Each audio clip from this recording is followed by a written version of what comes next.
জ্ঞান অর্জনের জন্য গৃহত্যাগ করার সময় গৌতম বুদ্ধ তার মস্তক মুন্ডন করেছিলেন, কিন্তু অধিকাংশ ছবি বা মূর্তিতে বুদ্ধের মাথায় ছোট ছোট গোলাকৃতির পেঁচানো চুলের জটা দেখা যায়।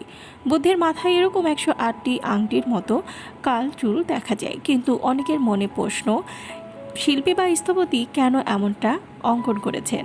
বৌদ্ধ ধর্মের কাহিনী অনুযায়ী গৌতম বুদ্ধের মাথায় এই চুল বলে যেটা মনে হচ্ছে সেগুলো আসলে চুল নয়, এগুলো 108টি শামুক।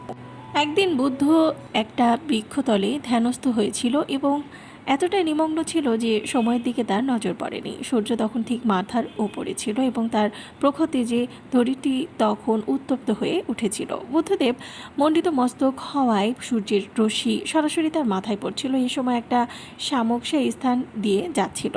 শামুক খেয়াল করলো যে বুদ্ধ এই গরমের মধ্যে ধ্যানস্থ হয়েছেন, যদিও তিনি একটা গাছের নিচে বসেছিলেন, কিন্তু সূর্য তখন একেবারে মাথার উপরে থাকায় তার মাথায় রোদ পড়ছিল। শামুক ভাবল, মাথায় এত রোদ পড়ায় মনঃসংযোগ বিঘ্নিত হয়ে খুব শীঘ্রই বুদ্ধের ধ্যান ভেঙে যাবে। আর দ্বিতীয়বার না ভেবেই শামুক সোজা বুদ্ধের মাথায় উঠে পড়ল। শামুকটি যেখানে বসেছিল সেখানে তার আর্দ্র শরীরের স্পর্শ বুদ্ধের মাথার মসৃণ আর কোমল ত্বককে শীতল করে তুলছিল।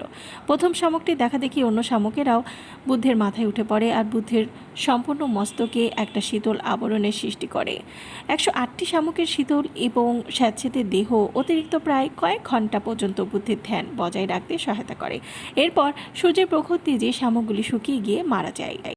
সন্ধ্যার সময় ধ্যানভঙ্গ হলে বুদ্ধ যখন উঠে দাঁড়ালেন, তার মাথা থেকে শামুকগুলি মাটিতে ঝরে পড়ে এবং তখন তিনি বুঝতে পারেন যে তার মাথায় 108টি শামুকের একটা আস্তরণ ছিল। এই শামুকগুলি তাদের জীবন দিয়েছিল বুদ্ধের জ্ঞানার্জনের পথকে সুমসৃণ এবং বাধাহীন করবার লক্ষ্যে। শামুকগুলি যেহেতু বুদ্ধির জন্য তাদের জীবন দিয়েছিল, তাই তারা শহীদের সম্মান পায়, আর তাদের ত্যাগের কথা স্মরণ করিয়ে দেওয়ার জন্য বুদ্ধ মূর্তিতে 108টি আংটির মতো শামুকদের অঙ্কিত করা হয়।